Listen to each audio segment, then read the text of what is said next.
आज हम बात करने वाले हैं 229 एनआईएस स्टूडेंट के लिए 10th class data entry operation. इसमें बड़ा कंफ्यूजन भी है, प्रैक्टिकल को लेके, थियरी को लेके, मार्क्स को लेके। इसके बारे में आपसे बात करेंगे और कंफर्मेशन करेंगे कितने मार्क्स होंगे, कैसे होंगे पेपर, इसके बारे में पूरी बात होगी। जरा हम बात करते हैं कि सब्जेक्ट क्या है। Data entry operation 10th class 229 paper भी साथ साथ चल रहा है, उसको देखते जाइए। एक पेपर है उसके बारे में भी समझा रहे हैं, जरा समझने की कोशिश कर रहे। पेपर टोटल 100 मार्क्स का, उस 100 में से एफए के मार्क्स, एसए के मार्क्स, साथ में प्रैक्टिकल एग्जाम के मार्क्स और थियरी के एग्जाम टीएम में भी साथ में, ये सारी बातें एक एक करके समझेंगे। पहली बात, जो थियरी का पेपर होगा वो 40 मार्क्स का होगा। कितने मार्क्स का?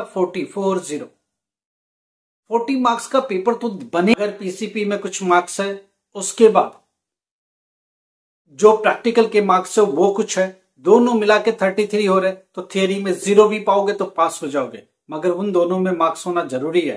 पहले सिर्फ और सिर्फ एसए से पास हो सकते थे, अभी नहीं। पीसीपी वाला एफए का भी मार्क्स होना चाहिए, नहीं तो थियरी में अच्छे से मार्क्स होना चाहिए, तभी पास हो पाओगे।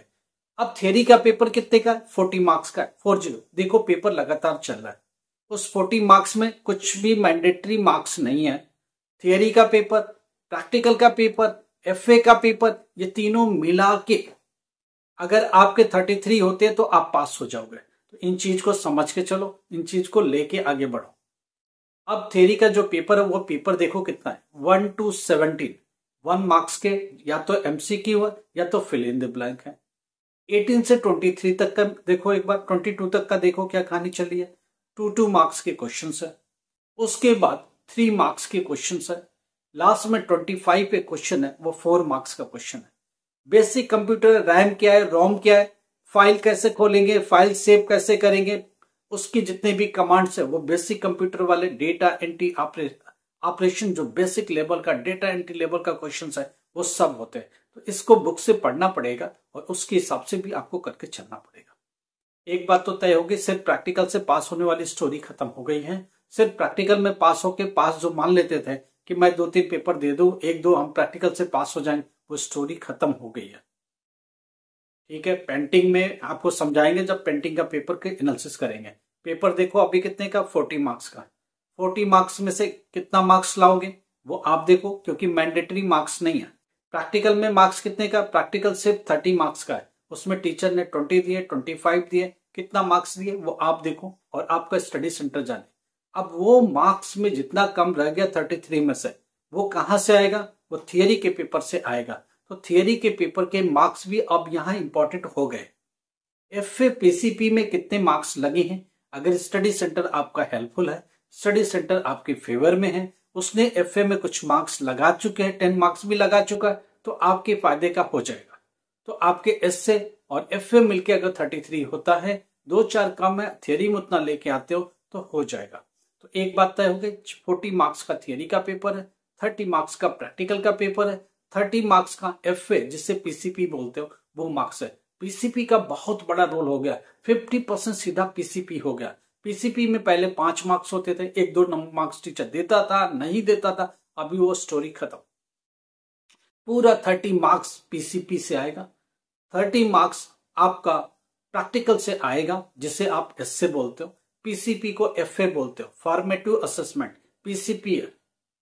अब तीसरा थियरी का पेपर जो 40 मार्क्स का है, ये तीनों मिला करके आप अगर 33 लेते हो तो पास हो जाओगे। अब आपको ये देखना है कि किसमें कितना मार्क्स लाए हो, किसमें कितना काम आपने किया है, पास हो सकते हो नहीं हो सकते हो, इन चीज को समझो। पेपर को देखो, रैम क्या है, रोम क्या है, फाइल का क्या करना है, कोई डेटा कैसे सेव करनी है, जितने भी कंप्यूटर के पार्ट्स हैं वो जरूर लर्न करके जाओ, उन्हीं से आपका काम होगा। एक जो 25 नंबर जो लास्ट क्वेश्चन है वो 4 मार्क्स का है, उसको भी ध्यान से देख के जाना, करके जाना।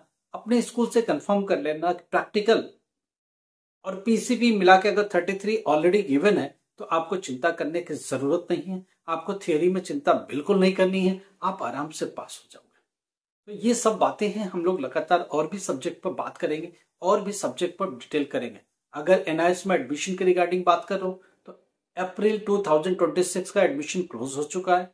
एडमिशन इस वक्त सिर्फ और सिर्फ अक्टूबर नवंबर 2026 का चल रहा है, उसी पर काम हो सकता है, उसी पर बात हो सकती है। इन दोनों के अलावा तीसरे पर कोई बात एडमिशन की नहीं कर सकते। अगर आपकी सर्टेन एज हो गई है, आप पढ़ाई नहीं कर पा रहे हो, कैसे पढ़े, हम लोग उससे बात करो। एडमिशन की प्रोसेस आप समझ नहीं पा रहे हो, हम लोग आपको एडमिशन करके देंगे, आपके एडमिशन में मदद करेंगे, असाइनमेंट में मदद करेंगे, प्रैक्टिकल में मदद करेंगे। एनआईएस गुड़गांव में अगर हो तो आप डायरेक्टली कॉल करो, आके मिलो, बात करो। एनआईएस दिल्ली में अगर आप रहते हो, कोई भी प्रॉब्लम आके बात करो। एजुकेशन से रिलेटेड कुछ भी प्रॉब्लम है, कुछ भी मन में दुविधा है, आप हमको व्हाट्सअप करो, इसी नंबर पर हम लोग पूरी मदद करेंगे, आपको सपोर्ट करेंगे। आसपास रहते तो आके मिल के जाओ, हम लोग मिल के सारी बात करेंगे। आप सोचते कुछ ऐसा रास्ता निकले कि सब्जेक्ट आप लोग डिसाइड करके दो, हम कैसे भी करके पास हो जाए, हम लोग इसमें मदद करेंगे। कौन कौन वोकेशनल सब्जेक्ट जाना चाहिए, कौन से सब्जेक्ट इजीली पास हो सकते हो, किसमें हमारी टीम मदद करके निकाल सकते हैं, सब मिला करके एक एफर्ट होगा, कंबाइंड एफर्ट होगा और आप पास कर पाओगे। 12th क्लास अगर पास हो गए तो बीए में एडमिशन की प्रॉब्लम है, बीकॉम की प्रॉब्लम है, बीसीए की प्रॉब्लम है, बीएससी में एडमिशन नहीं मिले, परसेंटेज की प्रॉब्लम, आप हम लोग को बताओ। डायरेक्ट एडमिशन देंगे, ऑनलाइन मोड में एग्जाम होगा, ऑनलाइन मोड में एजुकेशन होगा, यूनिवर्सिटी की लॉगिन आईडी पासवर्ड मिलेगा, डेब कार्ड आपको मिलेगा, अपार कार्ड के साथ लिंक होगा, डायरेक्टली डिजी लॉकर में एक्सेस कर पाओगे, सारी सुविधाएं मिलेगी और अल्टीमेट आप पास हो जाओगे। मैं ये मान के चल रहा हूँ। कुछ भी एजुकेशन से रिलेटेड प्रॉब्लम है, आपकी पढ़ाई बीटेक बीच में छूट गई, डिप्लोमा बीच में छूट गया, बीए बीच में छूट गया, बीकॉम बीच में छूट गया, क्या करे कि रास्ता निकले, क्या करे कि पास हो जाए, हम लोगों से बात करो। हम लोग देखते हैं, यूनिवर्सिटी के सामने आपकी प्रॉब्लम को रखते हैं, रिजॉल्व करने की कोशिश करते हैं। लाइक करो, सब्सक्राइब करो, शेयर करो। Thank you so much.